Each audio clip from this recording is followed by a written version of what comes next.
is no question that Jesus possessed a wisdom about the nature of God and the quality of a spiritual life that set him above his contemporaries. It is this wisdom that John writes about in this gospel passage. Jesus knows that the Spirit of God is in each person and offers this as comfort to his anxious followers. Reading from the Gospel of John 14, verses 15 to 17. Jesus said, "If you love me, you will keep my commandments. And I will ask God, and God will give you an advocate to be with you forever. This is the Spirit of truth, which the world cannot receive, because it neither sees it nor knows it. You know the Spirit, because it abides with you and will be in you."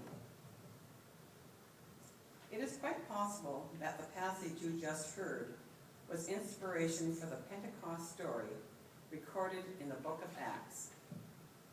Most biblical scholars today are agreed that there was not likely a singular event where the Holy Spirit became known and experienced by the followers in the way this story implies.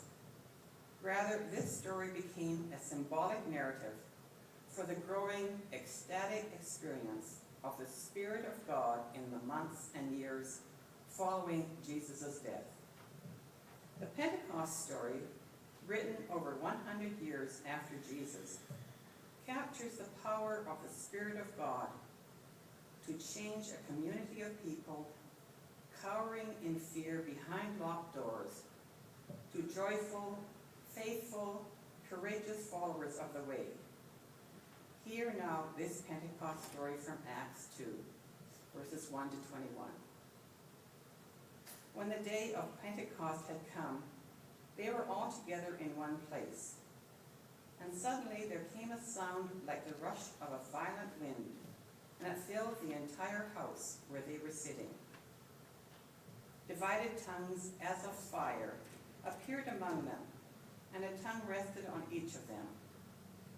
All of them were filled with the Holy Spirit and began to speak in other languages as the Spirit gave them ability. Now there were devout Jews from every nation living in Jerusalem. And at this sound the crowd gathered and were bewildered, because each one heard them speaking in the native language of each.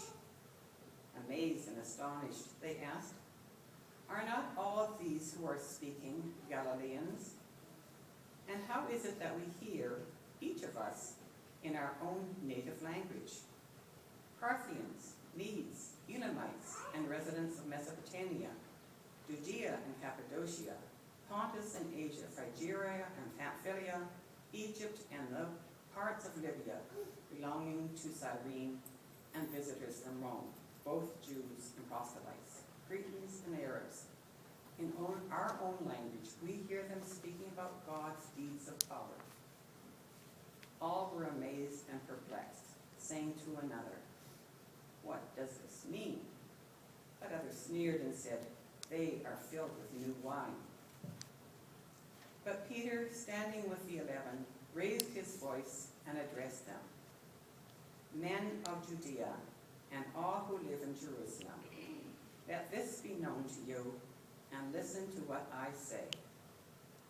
Indeed, these are not drunk, as you suppose, for it is only 9 o'clock in the morning. No, this is what was spoken through the prophet Joel.